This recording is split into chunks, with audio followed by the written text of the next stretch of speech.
Hopefully everybody had a great Thanksgiving weekend and excited. I know everyone's excited this week to be going into the Bedlam game here with Oklahoma State. No game to go back and review. We've already did that. Don't want to review everybody's weekend for Thanksgiving, but we'll start into just the excitement for this game. Compliments to Coach Gundy, the Oklahoma State staff and team. They really playing excellent football. They've had a great year, overcome the adversity of the one game early in the year to go on the run that they have. Shows a lot of mental toughness and again, just a really good team talent-wise, and again, very well coached. So we're excited, to be hosting the game here. With our crowd, the last game of the season, hopefully they'll be loud and participate, even though it's at 11:30 a.m. And really excited about it. Here we are, back-to-back years here in the last regular season game to be competing for the Big 12 championship once again. I feel like we got a good start last week, Sunday through Wednesday, in the way we prepared. And the players got a little break. I felt this year, the way things have gone, it was needed, just with the overall injury situations and the health of our guys. I feel they'll be rejuvenated and really ready for a great week of practice when they show up this afternoon. And playing Oklahoma State, offensively, they got a bunch of great weapons. Begins with their quarterback. Rudolph does an excellent job throwing and occasionally running it. Got a really good back that's had a really good year in Hill. And then all the receivers, McCleskey, Washington, on and on, Lacey, they're really a big group of receivers that really all of them make plays. They stretch out, similar to us in that the run and the pass and a good quarterback, all of it together. They've done a really good job. Defensively, they do an excellent job, very sound fundamentally. They give you both fronts, a four-man front and an odd front, a little bit of both, mostly, a four-man front. TCU, they were primarily a three-man front, so we work both all the time. Our offense goes against us in the three-man front quite a bit, so we see both through the year. But very, very structurally sound, a lot of good players. Really love their safety and D-tackle, the way they've played. They've really had great years. Stearns and Taylor, I believe it is, and just really good players. But they got good players all around, and really believe they do an excellent job. I believe they're one in the league in turnover margin. That's a major factor in every game. It'll be a big factor in our game, here this week. That's always a big part of it. So anyway, those are just some particulars in regard to it, and I'll open it up for questions. In recent years, Bob, this game has been the one that's decided the Big 12 championship. Next year, you got the championship game. Would you like to see this game move so you don't have a possibility of a back-to-back? I think it's worth considering, and I'm sure our leaders will look at that. I'm pretty big on stick to my job, and that's coaching. I've got a great athletic director as Oklahoma State does, and great presidents to look at that, and the league commissioner to look at the league and what's best for it. It is, ironic here last year and this year we're in the last game playing Oklahoma State again for the championship, and just like a year ago, we would have played again the following week. So, that scenario is worth looking at, and I'm sure they will, but I'm going to stick to coaching. How's Jordan Evans, and is there any question about him being able to play? I'm sure there'll be a question, but right now he rested all last week, and he's scheduled to do some things today, and I'm fairly confident by the end of the week he'll be ready to play. Bob, Oklahoma State's run game's kind of had a resurgence the last couple of weeks. Do you see anything particular? Yeah, big resurgence, and for sure the last game, over 300 yards. They ran it really well, a couple 100-yard rushers. So, they did a great job executing it. So anyway, they're doing a really good job executing the run game. Rudolph didn't play much last year, but this year he's been on a pretty good roll. Talk about his maturity. Yeah, he's an excellent quarterback. Got a great arm, big, strong guy. Excellent reads, and does a really good job directing their offense. What do you make of what's going on down in Texas this week? They did hire a coach after firing Charlie Strong. Again, just much like I said a week ago, I really try and stick to what pertains to us, but I've got great respect for Charlie. I'm sure he'll do well and whatever he decides to do, and Coach Herman, same thing. Got great respect for what he's done and his track record. So I'm sure he'll do a good great job. Is he a guy that at his age and experience level won a national championship as a coordinator, can come in and maybe give something to the conference as a head coach? I'm sure he can. Looking forward to competing against that. Sure, always. Well, I've asked you this before, but just the way the team's really kept that week-to-week mentality to get to where they're at now. They did this last year, and they did it again this year. Just pleased with maturity and how they did this? Yeah, just pleased with our overall, the way we've improved through the year. And, young, inexperienced guys have gotten now more experience and have played better. So, I'm pleased at just the way they've methodically worked through the year. One person we didn't ask about was Will Johnson. Didn't play last week. Is there any update as to what's going on? No, we'll see here this week. But right now I would not expect him to play unless something changes. What about Micaiah? How's he coming along physically? Micaiah's coming along, but he is no longer going to be with us. Is he rehabbing here? You say he's coming along.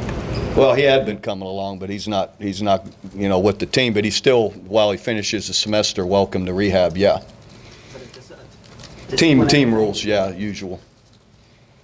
What kind of growth have you seen from Mike Yursich during the last few years, especially the offense at Oklahoma State this year? Well, it's hard. They've done a really good job of executing, taking care of the football.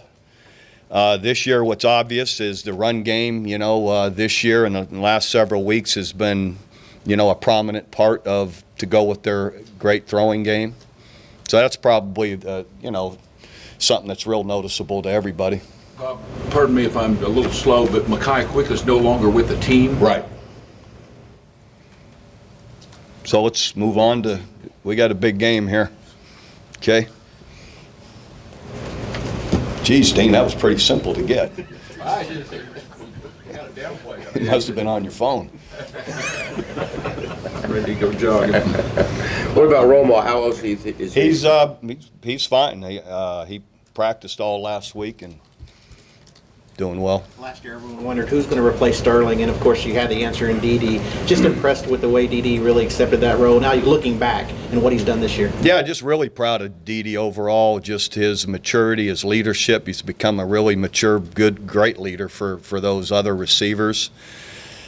Plays hard, and just so competitive in how he challenges for the football, and how it's hard to overthrow him, and he seems to, and it's hard to overthrow him. He finds a way to get to the football. That relationship he's really built with Baker, that takes a lot of work to get off-season work and practice right to get that rapport.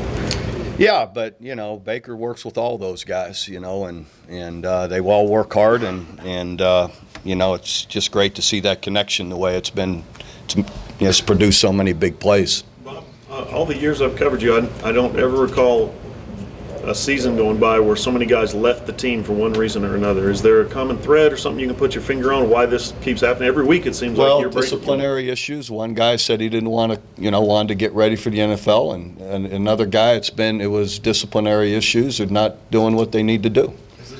Maybe kids changed today or something that, in the past 10 or 15 years that they didn't do that previously, or? No, I don't think so. Just every now and then you have that. Are your expectations the same from them? I mean, is it? Our expectations have been very consistent for a good number of years, and it's produced quite a bit of consistency in how we've played as well. So. Back to Dede, he seems, I realize he's a junior college guy, but he seems like the guy who incredibly benefited from a senior year of college football. Those people still complaining about the junior college guys too that we signed? Okay. Here's a guy that used all his eligibility and it's clearly paying off for him. Is he a guy you can hold up to some underclassmen and say this potential is still out there for you? Absolutely. I mean, And he's not the only one. There's multiple examples of guys who finished out their career and moved up the draft chart by how they've performed. And there's a bunch of guys that left early that aren't drafted or go way late that it's obvious that, it wasn't probably a very good financial decision. So I could put, 30 examples out there, 15 of each. So Didi's just another one in the line of it. Sterling Shepard was another one that the year before wasn't projected to be in the top 3 and goes middle of the second. So he made, guaranteed probably an extra $5-6 million by finishing. Sorry. Geez, you're going to keep cutting me off, or I'm sorry. trying to get a word in here? You talked about Didi's ability to get behind defenses and make plays in traffic. It's hard to overthrow him, hard to underthrow him. How much more comfortable does that make a quarterback to be able to have a guy like that you can rely so much on in so many different situations? Yeah, I'm sure. But, it makes a big difference to the quarterback. A guy that you can really trust, to go get the ball the way he does. For instance, the touchdown here against Baylor, where he puts it up when he's getting guys wrapping him up at his knees and he throws it up, like, that's total trust that he's either going to get it or he's going to break it up, and and he got it. So that's right there is a great example of it. You mentioned last week the importance of playing on this last weekend for the committee, but how does that play into the Heisman race? I mean, I know you're trying to win a game, but you've also got a couple guys that are up for major awards. Timing of everything, that's just the way it is. So be it. I can't control the timing of everything. When you see film on James Washington, does he remind you of any receivers you've had or that you can compare him to? He reminds me similar to the big play strong guys they've had, at Oklahoma State, like Dez and, those guys that really were, not only, had that speed, but just had that physical presence to, just to shove you out of the way and get the football, just because of how physical their presence is. Jordan Parker has played several games now, has his feet underneath him. How much better is he now than he was when he first had to go? Jordan's made significant progress in everything, in his understanding of what people are trying to do, and of offenses and where he needs to be, and even confidence to make plays. He's come a long way, really, for a guy that missed all of summer and all of our two-a-day sessions as well. Mason Rudolph was hurt last year during your game, but as you compare him to what you've seen previously, is he better, and if so, in what ways? Well, I thought he was really excellent a year ago, but even watching him here in these last several weeks, I think just very accurate. Throws a great deep ball. Really good with his reads, where he's going with the ball. I think he does an excellent job in all those categories. Along with that, what kind of challenges come with trying to scheme for a guy that handles pressures and plays under pressure so well and can absorb that kind of contact?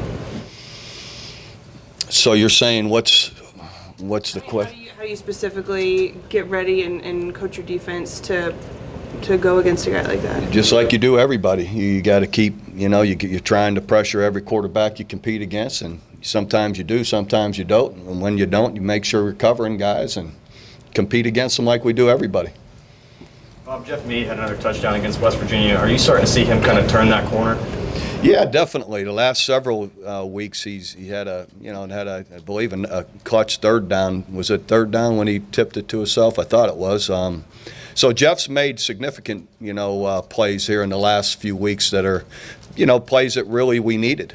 So I believe it's given him more and more confidence and, an ability to keep doing it. We've seen the great plays from Didi on the field, but what stands out to you about his personality and then how he interacts maybe with his teammates? Yeah, just his maturity. A guy that's really, has got great maturity about him and a great leadership and toughness on how he works and competes, to go with the maturity.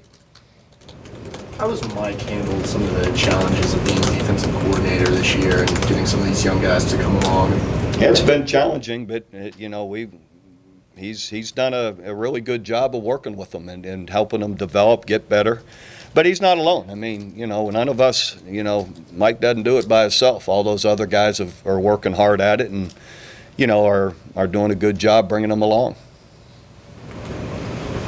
We ask you every October for tales about Texas, your memories of the Texas game. We never ask you about. You're on this Texas thing today. No. I'm going with Oklahoma State. I want to spin it. Keep rug back to Texas. I want to spin it for Oklahoma State. Do you have any Oklahoma State memories of the super competitive games? You could have just started there. Yeah, I know, but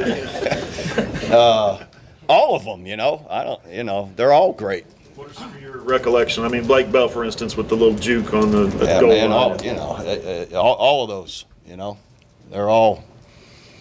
Anytime you play well and win, it's a positive. But that was one of the better ones, though. Blake being thrown in there when he hadn't been, and to perform like he did was really a pretty special night for him. How soon after you took this job did you realize the importance of Bedlam in this state? Bedlam, Nebraska, Texas, about everybody, right? When we show up, it's stadium's full and everybody's ready. So they were right there with everybody else. Bob, you remember seeing much of Justice Hill during the recruiting process? Yeah, really good player. So, yeah, we thought he was a really good player. What stands out to you about him watching him now? Just his consistency. He's running the ball well, making big plays, taking care of the football. Nice timing to holes. So. What's the biggest difference you've seen in that running game? I mean, last year wasn't very good. This year gaining a lot more yards.